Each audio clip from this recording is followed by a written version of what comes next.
Jubilee Street, 2022. The bins go out on a Wednesday night, and Charles is always first to roll his down. And even though he knows he's right, the rumble of hard wheels on stony ground resonates doubt that is utterly profound. That fear of dying is all he can confess, and maybe his life is meaningless. Grace flickers her curtains as he stands and mutters, there's something wrong with that one.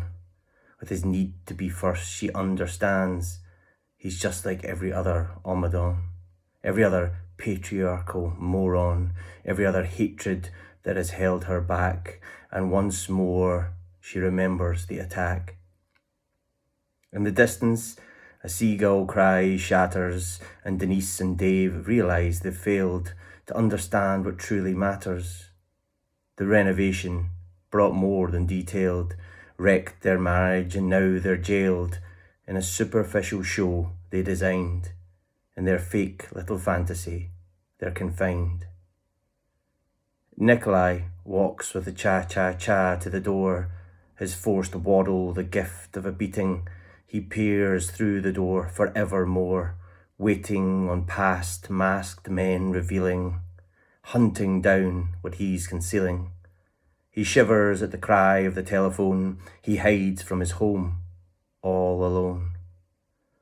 And Margot and Jim seethe in resentment, and they don't have more than the rest.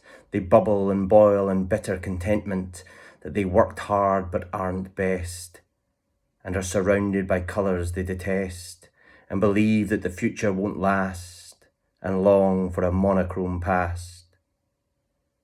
Connor wilts from hunger and the cold. He wears his coat and his scarf indoors. He shudders at the lies he was told, and yet he tends his garden flowers like his own harem of exotic lovers, who bow to his touch and care, who blossom because he is there.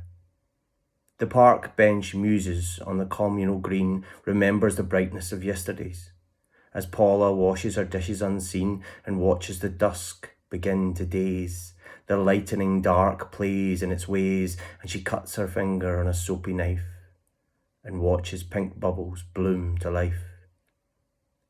Joan flicks staccato through the newspaper, salivates at the hatred and gobbles the lies. Her George's ashes mutter on the mantel, but she suppresses the truth as woke little alibis. Hopes for a white heaven of blue eyes, ignores the doubt that causes distress, but worries her life is meaningless. Coco opens her blinds when it darkens, records another video then deletes it, scrolls and scrolls but nothing ever happens, and at the back of her mind she feels infinite, but pointless and tired and bored of it. Maybe there's more to life that matters, as anxiety sits on her head and whispers. The last car lingers down Jubilee Street, its light off as the night rolls on down. Darkness hides the day you're yet to meet. It comes to a corner, then turns round, and you can hear it become just a sound. And we know them now, more or less, and know their lives aren't meaningless.